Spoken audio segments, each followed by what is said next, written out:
Doctor గారు అయితే మనం చూస్తే గనుక చాలామంది నిద్రలేమి అంటే నిద్ర పోకపోవడము, గంటల తరబడి ఆ ఫోను చూడటం అవ్వచ్చు, స్లీప్‌లెస్ నైట్స్ 3:00, 4:00 వరకు పడుకుంటారు. అది ఇంపాక్ట్ నెక్స్ట్ డేకి గూడా ఉంటది.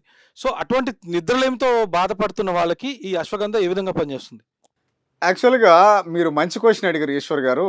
ఈరోజు సమాజంలో ఈ మధ్య కాలంలో నేను చాలామంది పేషెంట్స్‌ని అబ్జర్వ్ చేసిందేమంటే, చాలామందికి ఈ మొబైల్ అడిక్షను, అలాగే ఈ ల్యాప్‌టాపు, వర్క్ ఫ్రమ్ హోమ్ వల్ల over the night every day 12:00, 1:00, 2:00 వరకు ఈ సాఫ్ట్‌వేర్ ఎంప్లాయీస్ ఎక్కువగా ల్యాప్‌టాప్ మీద గడపడం.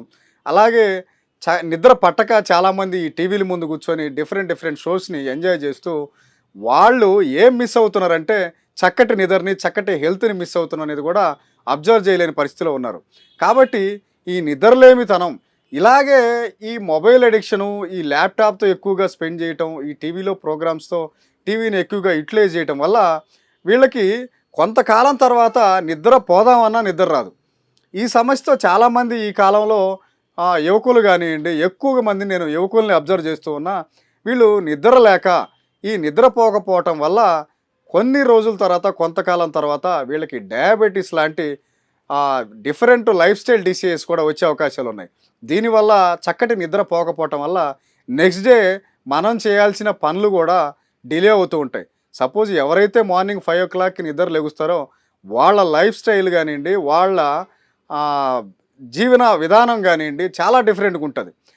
ఎక్కువ టైం అంటే ఈ మిడ్‌నైట్ 1:00, 2:00 వరకు టీవీలతో, ఈ ల్యాప్‌టాప్‌లతో, ఈ మొబైల్స్‌తో ఎవరైతే స్పెండ్ చేస్తూ ఉంటారో ఈళ్ళకి ఈ లైఫ్ స్టైల్ డిజార్డర్స్ అంటే డయాబెటిస్ గానియండి, బీపీ, థైరాయిడ్ ఇలాంటి సమస్యలు త్వరగా వచ్చే అవకాశాలుంది.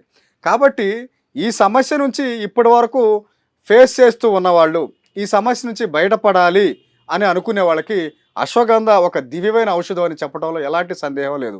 ఈ అశ్వగంధాన్ని ఎవరైతే ఉదయం 500 ఎంజీ టాబ్లెట్ అలాగే నైట్ 500 ఎంజీ టాబ్లెట్‌ని గనుక తీసుకుంటూ ఉంటారో యాక్చువల్‌గా ఈ బ్రెయిన్ మీద ఇది స్టిమ్యులేటర్ లాగా పనిచేస్తుంది కాబట్టి చక్కటి నిద్ర అలా ఇది డిన్నర్ అయిపోయిన తర్వాత ఒక హాఫ్ అన్ అవర్ తర్వాత గనక ఈ టాబ్లెట్స్ తీసుకుంటే బెడ్ మీదకి వెళ్ళగానే చక్కటి నిద్రలోకి వెళ్ళిపోతారు. అలాగే మంచి నిద్రపోవడం వల్ల మంచి హెల్త్ కూడా వస్తుంది కాబట్టి ఈ అశ్వగంధాన్ని ప్రతి ఒక్కళ్ళు ఈ నిద్రలేమితో బాధపడేవాళ్ళు అశ్వగంధాన్ని అలవాటు చేసుకుంటే చక్కటి ఫలితాలను అయితే చూడవచ్చని ఈ ఆల్రెడీ క్లినికల్లీ ప్రూవెన్ కాబట్టి చాలామంది సైంటిస్టులు దీని మీద రీసెర్చ్ చేసి దీని గురించి ఆర్టికల్స్ కూడా చదవడం జరిగింది. ఆయుర్వేదంలో ఎప్పుడో చెప్పున్నారు మీకు నిద్ర రావట్లేదా అయితే అశ్వగంధాన్ని వాడండి. జనరల్‌గా ఈ అశ్వగంధానికి ఇంకొక పేరు కూడా ఉంది ఏమంటే పేరు లేని జబ్బుకి అశ్వగంధ పరమ ఔషధం, దివ్య ఔషధం. కాబట్టి మనకి ఏ సమస్య ఉన్నదో తెలియని సమస్యలకు కూడా ఈ అశ్వగంధ చక్కగా పనిచేస్తుంది. ఇంకా ఇంకొక విషయం అంటే ఈ క్యాన్సర్ ఈ మధ్య చాలామందిని ఇబ్బంది పెడుతూ ఉంది. చిన్న వయసులోనే ప్యాంక్రియాసిస్ క్యాన్సర్ అని, అలాగే ఇంటెస్టైనల్ క్యాన్సర్ అని, అలాగే బ్రెస్ట్ క్యాన్సర్ అని ఇలాంటి సమస్యలతో చాలామంది మహిళలు కూడా ఈ మధ్య చాలామంది ఇబ్బంది పడుతూ ఉన్నారు.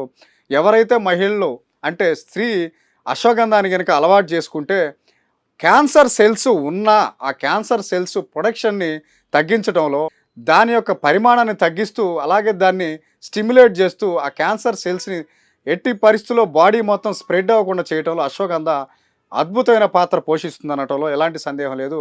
కాబట్టి మహిళలు ఖచ్చితంగా ఈ బ్రెస్ట్ క్యాన్సర్ ఇలాంటి సమస్యలతో బాధపడుతూ ఉన్నా లేదా రాకుండా ఉండటానికి ప్రికాషనరీగా అశ్వగంధాన్ని రెగ్యులర్గా తీసుకుంటే చక్కటి ఫలితాలను అయితే చూడవచ్చని చెప్పడం జరుగుతుంది. ఇలాంటి ఇంట్రెస్టింగ్ వీడియోస్ కోసం తప్పకుండా మా ఛానల్ని సబ్స్క్రైబ్ చేయండి.